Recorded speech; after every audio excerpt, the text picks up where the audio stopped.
as I said, the goal of this resolution, my goal, was to bring attention to the plight of Black Americans, to their struggles, to the long history of racial inequality, and to both systemic and overt racism that's experienced in this country and in our town. I wanted to reflect what Black people in Camarillo want from a resolution, and my work on this was a result of having conversations with them. This resolution that we are presenting has received endorsement from the Anti-Defamation League, from LULAC, from CAUSE, from Black lawyers of Ventura County.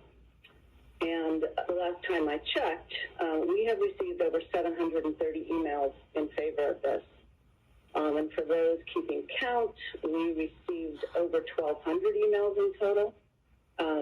The other about 500 emails were either opposed to the claim of defunding the police or mentioning Black Lives Matter. And so it was less than 500 that specifically said they did not want that Black Lives Matter mentioned in this resolution.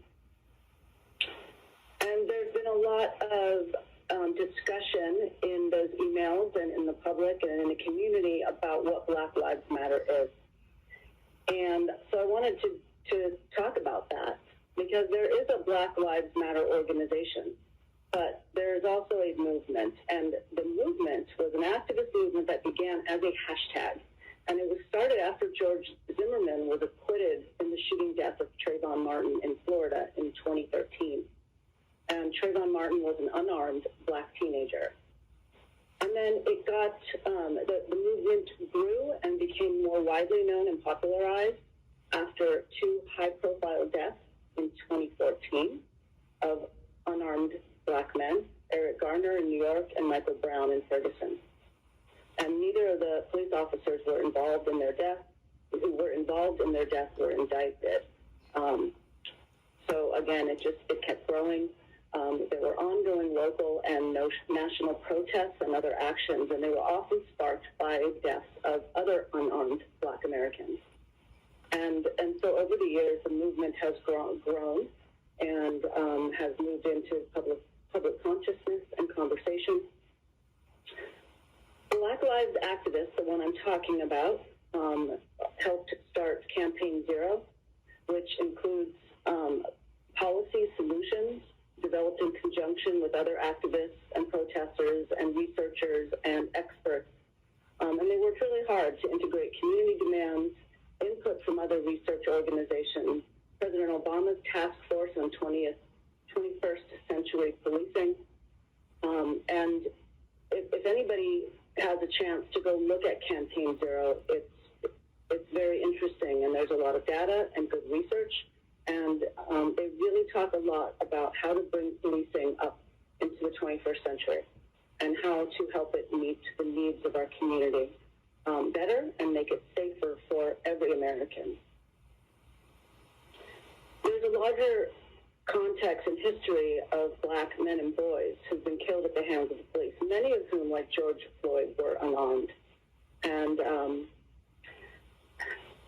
Tamir Rice, Laquan McDonald, John Crawford, Freddie Gray, Walter Scott, Alton Sterling, Orlando Castile, Terrence Crutcher, Antoine Rose, and others.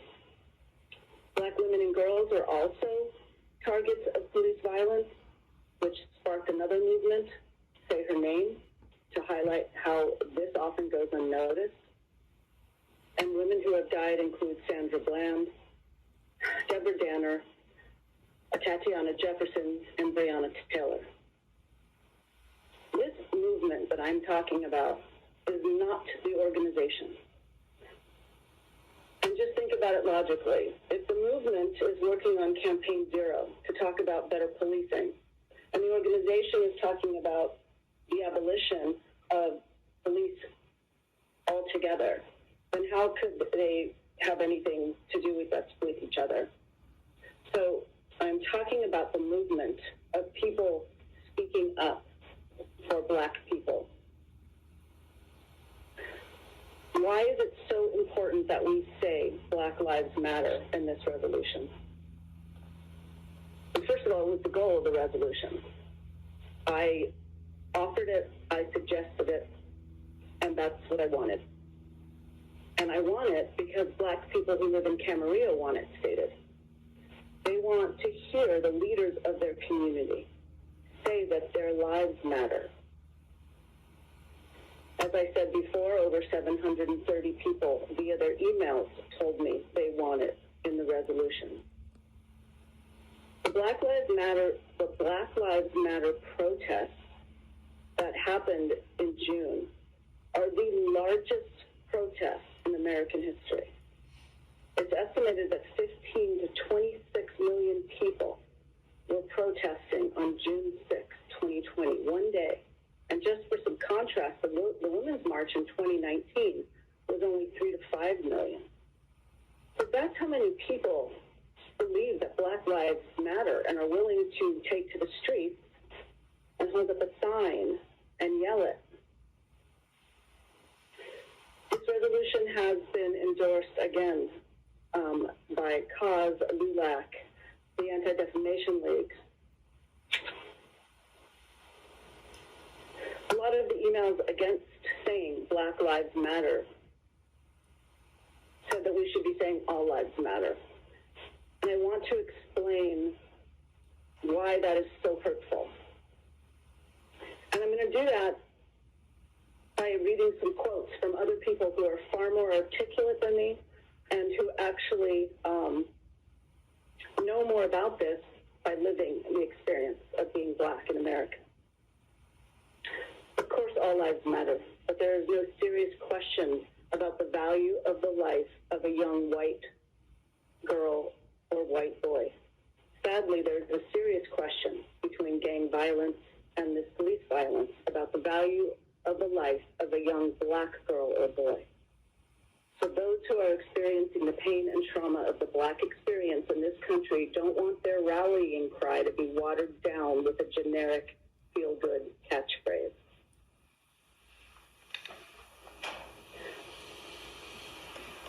That is why when people respond to Black Lives Matter with all lives matter, it's great.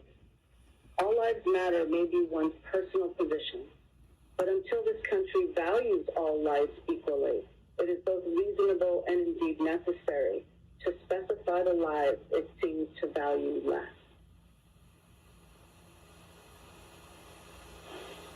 Black Lives Matter activists say replacing Black with all minimizes a movement that is meant to bring attention to the deaths of Black men, women, and children who have died as a result of alleged police brutality.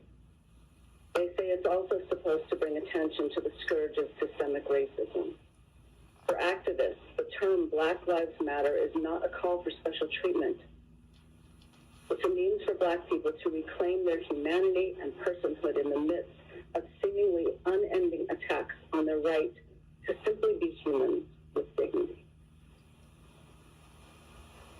When I say Black Lives Matter, it is because this nation has a tendency to say otherwise. Racial discrimination does affect all minorities, but police brutality at such excessive rates does not. A Black person is killed extrajudicially every 28 hours. Black men between the ages of 19 and 25 are the group most at risk to be gunned down by police. Based on data from the Center on Juvenile and Criminal Justice, young Blacks are 4.5 times more likely to be killed by police than any other age or racial group. To say that Black Lives Matter is not to say that other lives do not matter. In fact, it's quite the reverse.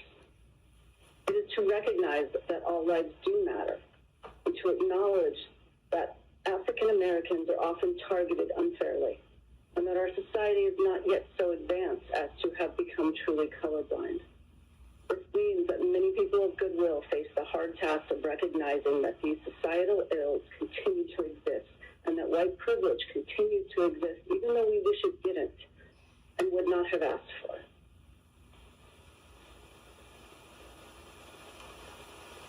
Notice that in some of those quotes, the plight of Black Americans includes gang activity. It is acknowledgement that all Black deaths are too many.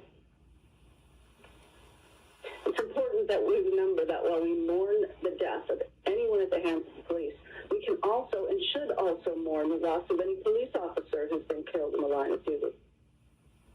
We can condemn police brutality and also respect and honor the hard and dangerous work that police officers do. The two sentiments are not mutually exclusive. I also heard quite a few people in their emails say that there is no racism in Camarillo, and that what's happening over in another county or another state or another part of our country doesn't matter here. And I'm sorry, but there is overt signs of racism in this town. And there is systemic racism that affects everybody that lives here. And I think that there is a confusion about really what systemic racism is. I think people think that systemic racism is a group of overtly racist people. And that's not what systemic racism is. I asked my Black friends to tell me about their experiences in town and to tell me when they felt that they were being discriminated against because of the color of their skin. And these are some of the things that they told me. They said that Black people have been pulled over quite a bit in this town. That somebody told one of my friends that her son's skin color was just the right shade. As if it were too dark, it might not be the right shade. Somebody told her not to let her son wear a hoodie. Somebody's family members have been followed in stores. And when their family members visited, the neighbors asked who the suspicious men were around her house. One of my friend's families was seated in a restaurant and was asked to move because the white family that came in didn't want to sit next to them. This is in our town. A Black child was stopped by the cops on his bike, wondering where he was. There's been multiple counts of graffiti with the N-word written. I've seen pictures, and I have heard people talk about it and what they've seen. I was told last week that somebody was driving down the street and somebody was yelling white power from their truck. And there was an incident at a very peaceful Black Lives Matter protest. There was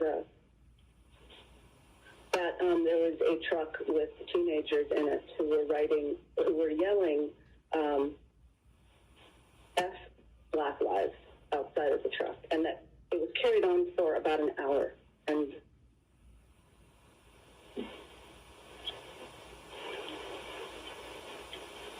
so those are the overt signs of racism. Those are the things that are happening, that people are doing, and that Black people are enduring, and that are hurtful, and that we all as white people take for granted, that we don't have to worry about those things.